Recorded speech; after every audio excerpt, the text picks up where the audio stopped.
silence, écoutons le Saint-Évangile, paix à tous. Lecture du très Saint Évangile selon Saint Luc. Gloire à toi, Seigneur, gloire à toi. Soyons attentifs. En ce temps-là, un homme du nom de Jaïr, qui était chef de la synagogue, s'approcha de Jésus. Tombant à ses pieds, il le suppliait de venir chez lui, parce qu'il avait une fille unique âgée d'environ 12 ans qui se mourait. Et tandis qu'il s'y rendait, la foule le serrait à l'étouffer. Or, une femme atteinte d'un flux de sang depuis 12 années, et qui avait dépensé tout son avoir en médecins sans que nul d'entre eux n'ait pu la guérir, s'approcha par derrière et toucha la frange de son manteau, et à l'instant même, son flux de sang s'arrêta. Et Jésus demanda, « Qui m'a touché ?» Comme tous s'en défendaient, Pierre et ses compagnons lui dirent, « Maître, c'est la foule qui te presse et t'écrase, et tu demandes qui t'a touché. » Jésus reprit, « Quelqu'un m'a touché, j'ai senti qu'une force était sortie de moi. » Se voyant découverte, la femme vint toute tremblante, et se jetant à ses pieds, raconta devant tout le monde pour quelle raison elle l'avait touché et comment elle avait été guérie à l'instant. Jésus lui dit, « Ma fille, ta foi t'a sauvée, tu peux aller en paix. » Il parlait encore quand de chez le chef de la synagogue arriva quelqu'un qui lui dit, « Ta fille est morte à présent, ne dérange plus le maître. » Mais Jésus qui avait entendu lui répondit, « Ne crains pas, crois seulement, et elle sera sauvée. » Arrivé à la maison, il ne laissa personne entrer avec lui, si ce n'est Pierre, Jean et Jacques, ainsi que le père et la mère de l'enfant. Tous pleuraient et se lamentaient sur elle, mais Jésus leur dit, « Ne pleurez pas, elle n'est pas morte, elle dort. » Et ils se moquaient de lui, sachant bien qu'elle venait de mourir. Mais Jésus, les ayant tous fait sortir et l'ayant prise par la main, lui dit à haute voix, « Enfant, lève-toi. » L'esprit lui revint et à l'instant même elle se leva. Puis il ordonna de lui donner à manger. Ses parents furent saisis de stupeur, mais Jésus leur enjoignit de ne dire rien à personne de ce qui était arrivé. Le Seigneur dit à ses disciples, « Qui vous écoute m'écoute, qui vous rejette me rejette, et qui me rejette rejette celui qui m'a envoyé. » Les 70 revinrent tout joyeux et disaient, « Seigneur, même les démons nous sont soumis en ton nom. » Jésus leur dit, « Je voyais Satan tomber du ciel comme l'éclair. Voici, je vous donne le pouvoir de fouler aux pieds serpents et scorpions et toute puissance de l'ennemi, et rien ne vous nuira. Cependant, ne vous réjouissez pas de ce que les esprits vous soient soumis. Réjouissez-vous plutôt de ce que vos noms sont inscrits dans les cieux. » À cette heure même, Jésus se réjouit en esprit et dit: Je te rends grâce, Père, Seigneur du ciel et de la terre, d'avoir caché cela aux sages et aux prudents, et de l'avoir révélé aux enfants. Oui, Père, je te rends grâce, car c'est ainsi que bon t'a semblé. Gloire à toi, Seigneur. Gloire à toi.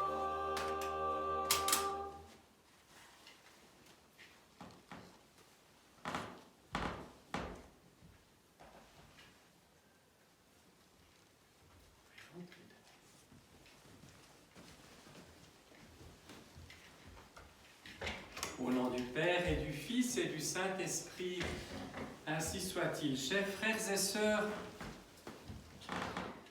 en ce dimanche, nous avons transféré la fête de Saint-Michel et des autres puissances incorporelles pour que, malgré ce confinement, malgré la petite poussière de personnes qui peuvent assister à cet office, eh bien, un maximum pourtant puisse en bénéficier.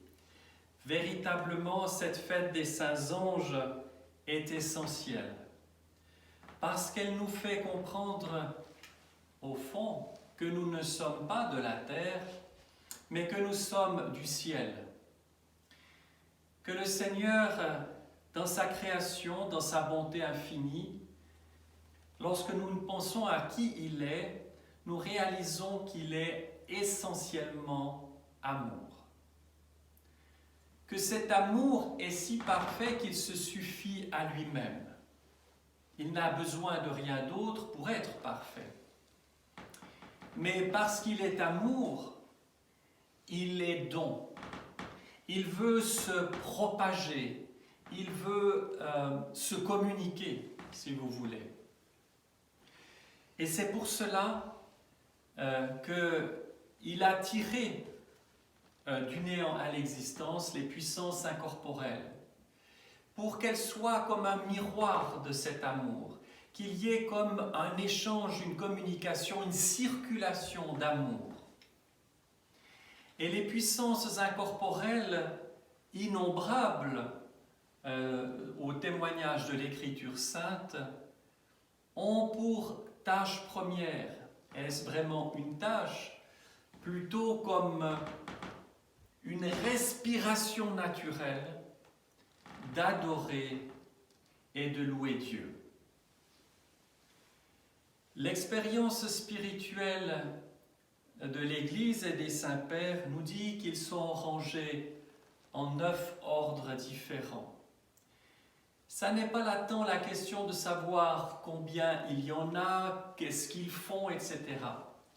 C'est de réaliser que chaque être créé, dans le monde visible comme dans le monde invisible, est unique et a une fonction particulière, un rôle, une vocation particulière. Et parmi les puissances incorporelles, eh bien, il en est de même. Nous célébrons particulièrement Saint Michel. C'est le jour principal de sa fête, mais il n'était pas possible de le commémorer seul, tant il est lié à cette grande confrérie, si vous voulez, des puissances angéliques, et l'Église très vite y a joint la commémoration de toutes les puissances incorporelles. Nous pensons bien sûr aux principaux, à l'archange Gabriel, Raphaël, Uriel, etc., tel que la tradition et l'Écriture sainte nous le rapportent. Saint Michel a un rôle important parce qu'en effet, lorsque dans ces temps jadis, avant que l'homme même ne soit, eh bien, il y a eu une chose tout à fait étonnante qui s'est produite.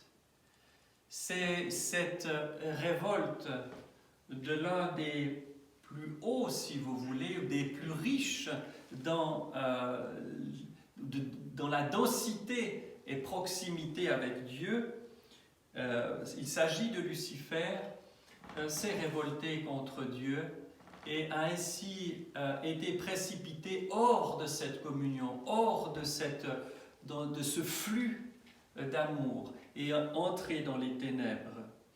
Et cet état de révolte a entraîné nombre d'autres puissances incorporelles de tous les ordres.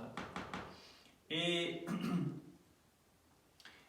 c'est l'archange Michel, archange au sens générique, chef archistratège, chef d'armée, c'est-à-dire celui qui avait cette fonction de mobilisation et de défense, qui s'est levé et qui, selon l'expérience spirituelle de l'Église, nous dit qu'il a dit « soyons attentifs ». Et c'est pour ça que dans l'office de l'Église, vous entendez souvent le diacre ou à défaut le prêtre dire « soyons attentifs » pour que nous soyons saisis là où nous sommes et rendus attentifs à nous concentrer sur l'essentiel et à ne pas nous égarer. Et il a ainsi, si vous voulez, pu colmater la brèche. Et nous pourrions dire, mais pourquoi les puissances incorporelles ont pu s'éloigner ainsi de Dieu? Ce sont des êtres incorporels, ils n'ont pas la chair comme nous, ils sont des esprits. Mais ils ont, comme nous, une souveraine liberté. Et l'illusion dans laquelle est entré Lucifer était de se penser égal de Dieu, ou plutôt être Dieu non plus par participation, et c'est ce qu'est le but de la vie chrétienne d'ailleurs, devenir Dieu par participation, c'est-à-dire devenir unis à Dieu, en restant pleinement nous-mêmes. Il n'y a pas une fusion où on disparaîtrait dans un grand tout. Non, nous restons parfaitement nous-mêmes, mais complètement unis à Dieu, irradiés véritablement par l'amour de Dieu. Eh bien, il a cru pouvoir vivre cela sans Dieu. Et c'est le grand drame qui a déchiré le ciel, si vous voulez, et c'est une réalité qui s'est imposée dans la création. Et nous vivons, nous, personnellement, cette réalité de division intime, véritablement. Il y a ce que communément nous appelons le vieil homme, c'est-à-dire cette partie de nous qui est dans cet état de rupture avec Dieu, qui n'est plus irrigué de la vie divine et qui regarde comme son bien suprême les choses qui passent, les choses de rien, si vous voulez. On a ce visage tourné vers la terre. Nous rampons dans la poussière, si vous voulez, comme dans le récit de la Genèse à propos du serpent qui désormais mange de la poussière. Donc nous ne sommes plus courbés que nous sommes par le poids de la chute et du péché, capables de lever notre tête et notre regard vers le ciel. De nous-mêmes, nous ne pouvons rien. Pourtant, Dieu, dans son infinie miséricorde, n'a pas observé simplement passivement les choses, mais il s'est précipité du haut des cieux vers nous et a pris chair. Le Verbe s'est fait chair.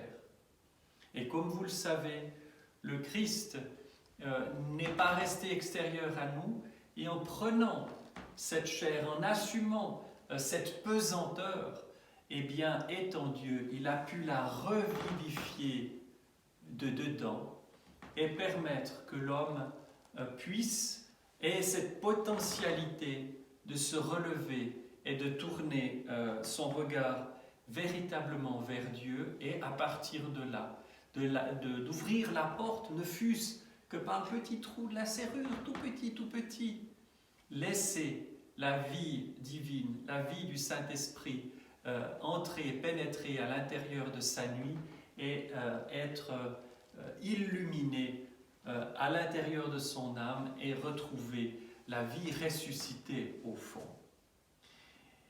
Et ces puissances incorporelles sont importantes dans la vie chrétienne. Nous entendons quantité de choses sur les puissances incorporelles. Aujourd'hui, c'est très à la mode, il y a toutes sortes de milieux ésotériques qui s'en sont emparés, qui finalement confondent tout parce qu'encore une fois, on part de la connaissance de l'esprit humain et finalement on s'égare. Tenons-nous à ce que l'Écriture sainte nous dit et à l'expérience des saints. Et nous resterons, si vous voulez, sur le droit chemin parce qu'il y aura ce don de l'Esprit Saint qui est le discernement des esprits. Les anges sont importants, disais-je. Le Seigneur nous a donné à chacun un ange gardien. Comme il y a des anges qui veillent sur les nations, qui veillent sur des peuples, l'Ancien Testament nous compte quantité d'événements où nous voyons les anges intervenir, où nous voyons l'archange Michel, l'archange Gabriel intervenir pour aider, accompagner le peuple ou des personnes. Nous savons que l'archange Michel a cette œuvre extraordinaire d'être l'expression de la justice divine et l'archange Gabriel de la miséricorde divine. Nous le voyons dans l'Ancien comme dans le Nouveau Testament, comme dans la vie de l'Église. Et nous avons notre ange gardien. Nous le prions tous les matins, tous les soirs, parce qu'il nous montre ce qu'est le but de la vie chrétienne. Le but de la vie chrétienne, disais-je, c'est cette union à Dieu, c'est cette participation à la divinité. Et il nous montre le chemin par la pureté qui les anime et vers laquelle nous tendons. En regardant l'exemple des anges, en le suivant cet exemple-là, nous sommes aidés, nous sommes confortés, nous sommes protégés des chutes pécamineuses, comme on dit, c'est-à-dire des chutes du péché. Et nous sommes aidés à retrouver cette pureté perdue. Et finalement, de quoi vivent les anges?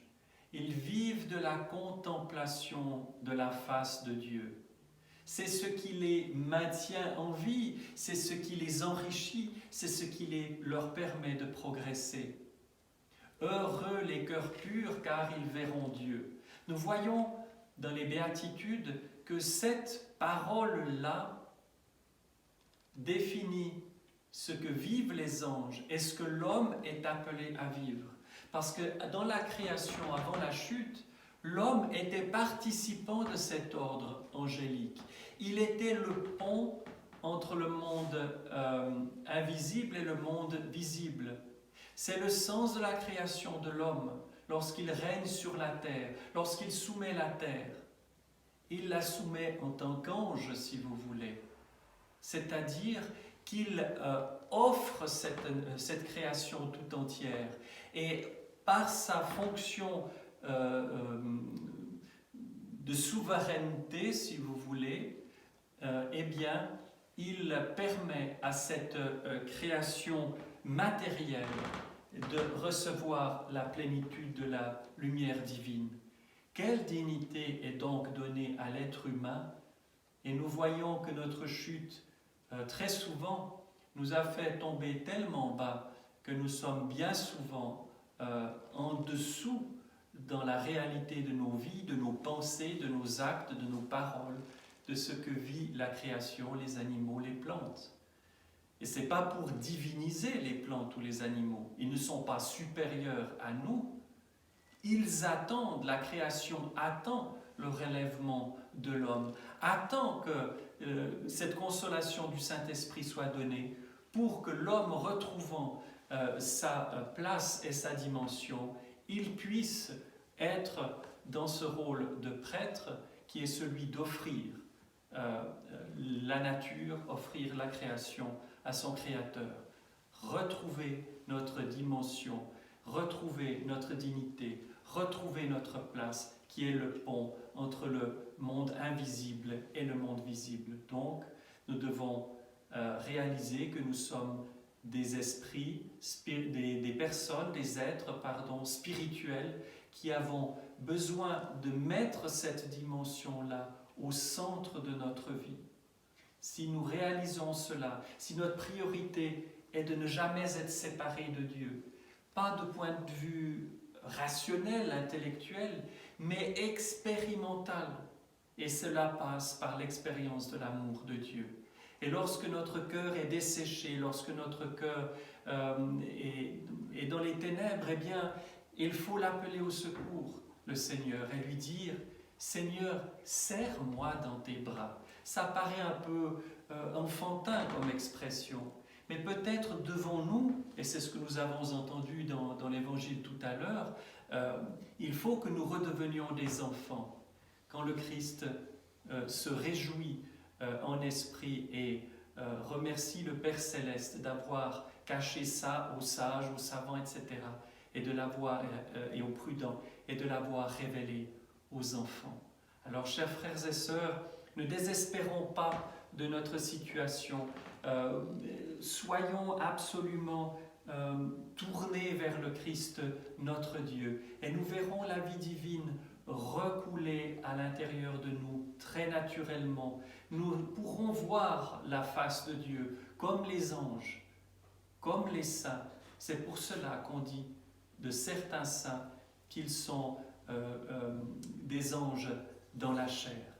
Voilà, chers frères et sœurs, quelques éléments que nous pouvons tirer de cette fête. Surtout, et c'est ce que je voudrais, c'est que maintenant, désormais, nous ne considérions pas les anges comme quelque chose d'abstrait, mais comme nos meilleurs amis, sur lesquels nous pouvons compter, qui nous portent dans la prière, jour après jour. Au nom du Père et du Fils et du Saint-Esprit, ainsi soit-il.